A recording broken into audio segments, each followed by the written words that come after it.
Halo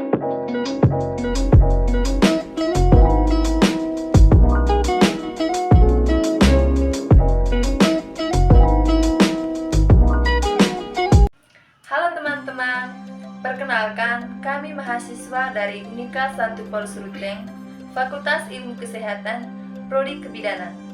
Perkenalkan, nama saya Elviana Daiman. Saya Astuti Naya. Di sini kami akan menjelaskan tentang kek pada ibu hamil. Hai, pernahkah kalian mendengar kata kek? Mungkin sebagian dari kita sudah pernah mendengar kata kek. Lalu, apa itu kek? Yuk simak video berikut ini. Kek adalah kepanjangan dari kekurangan energi kronis. Jadi, kekurangan energi kronis merupakan salah satu masalah gizi yang disebabkan oleh kurangnya asupan energi dan protein dalam jangka waktu yang cukup lama. Kurangnya asupan energi secara kronis ini dapat diukur dengan lingkar lengan atas atau sering disebut dengan pita lila. Yang kedua, tanda dan gejala kekurangan energi kronis pada ibu hamil. Yang pertama, lingkar lengan atas kurang dari 23,5 cm. Yang kedua, badan kurus. Yang ketiga, nafsu makan menjadi kurang. Yang keempat, dia akan menjadi mual. Yang kelima, badan akan menjadi lemas. Lalu, apakah faktor penyebab dari kek? Jadi, faktor penyebab kekurangan energi kronis pada ibu hamil. Yang pertama itu, asupan makanan berkurang. Yang kedua, penyakit infeksi. Yang ketiga, usia ibu yang kurang dari 20 tahun atau lebih dari 35 tahun. Yang keempat, paritas tinggi atau terlalu sering hamil. Dan yang kelima, ibu hamil yang sering bekerja.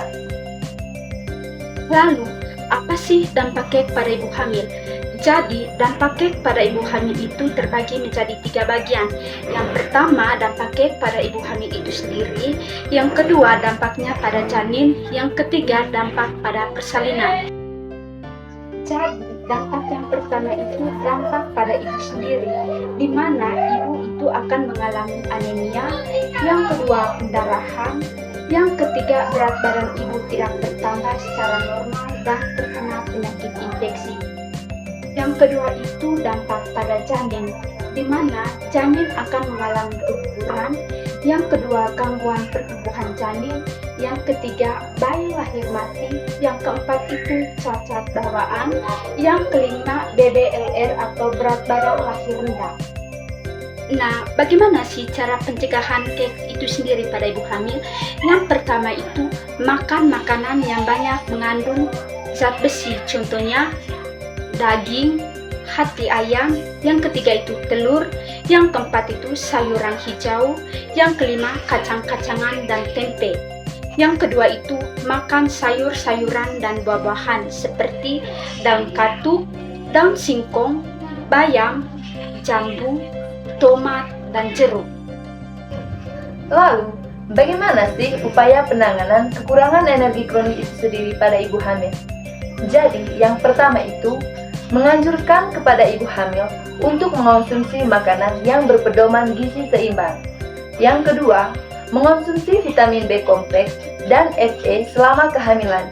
Yang ketiga, menerapkan perilaku pola hidup bersih dan sehat. Sekian materi dari kami. Semoga materi ini dapat bermanfaat bagi kita semua, lebih khusus untuk ibu hamil.